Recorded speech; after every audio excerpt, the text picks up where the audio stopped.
कभी सोचा है कि एक कंपनी जो यहाँ सिर्फ मसाले और रेशम खरीदने आई थी, वो देखते ही देखते पूरे देश पर राज कैसे करने लगी? चलिए आज इसी गजब की कहानी को समझते हैं और ये भी देखेंगे कि कैसे उन्होंने एक ऐसा सरकारी पद बनाया जो आज भी हमारे सिस्टम में मौजूद है। तो सवाल यही उठता है कि आखिर व्यापारियों की एक कंपनी भला किसी देश की शासक कैसे बन गई। ये कोई मामूली बदलाव तो था नहीं। अरे ये तो पूरी की पूरी कहानी ही पलट देने वाली बात थी। तो इस पूरी कहानी का जो मेन कैरेक्टर है वो है ईस्ट इंडिया कंपनी। जरा सोचिए, लंदन में कुछ व्यापारियों ने मिलकर एक कंपनी बनाई। मकसद सीधा सा था, भारत जैसे देशों से मसाले, चाय, रेशम ये सब खरीदकर यूरोप में बेचना। शायद उस वक्त तो उन्होंने सपने में भी नहीं सोचा होगा कि वो इतिहास बदलने जा रहे हैं। देखिए, ये सब कुछ रातों रातों हुआ नहीं। जब 1600 में कंपनी यहाँ आई तो वो सिर्फ और सिर्फ व्यापारी थे, लेकिन अगले करीब 150 सालों में धीरे धीरे उनका लालच और उनकी ताकत दोनों बढ़ने लगी। और फिर आए दो बड़े टर्निंग पॉइंट, 1757 की एक लड़ाई और 1765 में टैक्स वसूलने का अधिकार। बस इन्हीं दो घटनाओं ने उन्हें व्यापारी से शासक बना दिया। चलिए अब बात करते हैं उस एक दिन की जिसने हिंदुस्तान का भविष्य हमेशा हमेशा के लिए बदल दिया। साल था 1757 और जगह थी प्लासी।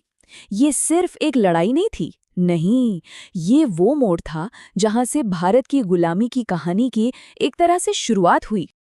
तो मैदान में एक तरफ थी ईस्ट इंडिया कंपनी जिसका लीडर था रॉबर्ट क्लाइव और दूसरी तरफ थे बंगाल के नवाब सिराजुद्दौला। लेकिन सुनिए, ये लड़ाई ना हथियारों से ज्यादा दिमाग और धोखे से लड़ी गई। क्लाइव ने एक चाल चली। उसने नवाब के ही सबसे भरोसेमंद आदमी, उनके सेनापति मीर जाफर को अपनी तरफ मिला लिया था। और सबसे हैरान करने वाली बात तो ये थी कि नवाब के 50,000 की भारी भरकम सेना के सामने कंपनी के पास थे सिर्फ 3,000 सैनिक। 50,000 और 3,000। तो सवाल है, वो जीते कैसे? ये तो एकदम नामुमकिन सा लगता है ना। इसका जवाब है एक बहुत बड़ा धोखा। क्लाइव ने मीर जाफर को बंगाल का अगला नवाब बनाने का लालच दिया और बस इसी लालच में आके मीर जाफर ने अपनी ही सेना को लड़ने से रोक दिया। बेचारे नवाब हार गए क्योंकि उन्हें किसी और ने नहीं बल्कि अपनों ने ही धोखा दिया था। तो ये जीत ताकत की नहीं, ये जीत थी गद्दारी की। प्लासी की ये जीत कंपनी के लिए समझिए एक लॉटरी लगने जैसी थी। अब उनके पास ताकत आ चुकी थी और उनकी अगली नज़र थी भारत के खजाने पर। और 1765 में उन्हें वो मिल ही गया जो वो चाहते थे।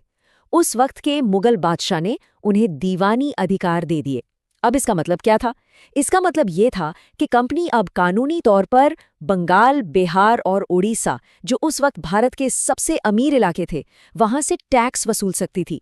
सोचिए, ये किसी कंपनी के लिए नहीं बल्कि एक सरकार के लिए बहुत बड़ी ताकत थी। तो इन अधिकारों ने कंपनी को पूरी तरह से बदल दिया। अचानक उनके पास बेहिसाब पैसा आने लगा और इस पैसे से उन्होंने क्या किया? उन्होंने और भी बड़ी सेना बना ली। अब वो सिर्फ व्यापारी नहीं थे, नहीं, अब वो शासक बन चुके थे। ऐसे शासक जो लोगों की जमीन और उनकी जिंदगी पर राज कर रहे थे। अब जरा सोचिए, जब अचानक इतना सारा पैसा और इतनी जमीन हाथ लग जाए तो उसे संभालने के लिए एक सिस्टम तो चाहिए, है ना? बस कंपनी के सामने भी अब यही चैलेंज था। उन्हें अब एक सरकार की तरह सोचना पड़ रहा था।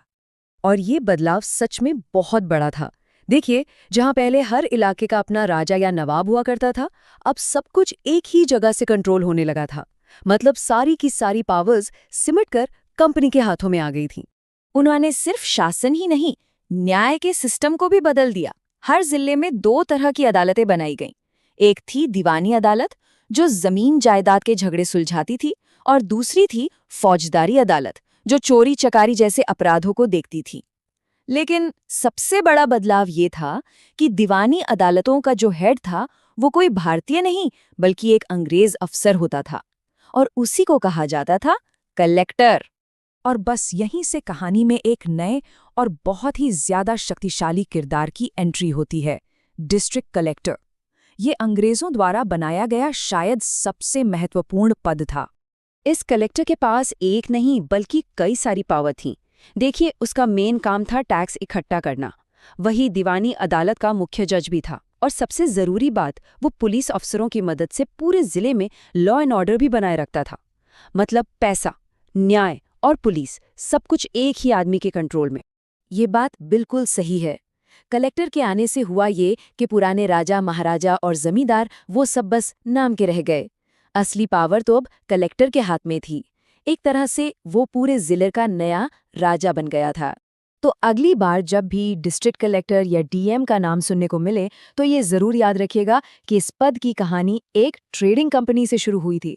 और ये सोचने वाली बात है कि अंग्रेजों का बनाया हुआ ये इतना शक्तिशाली पद आज़ादी के इतने सालों बाद भी हमारे सिस्टम का इतना जरूरी हिस्सा क्यों बना हुआ है।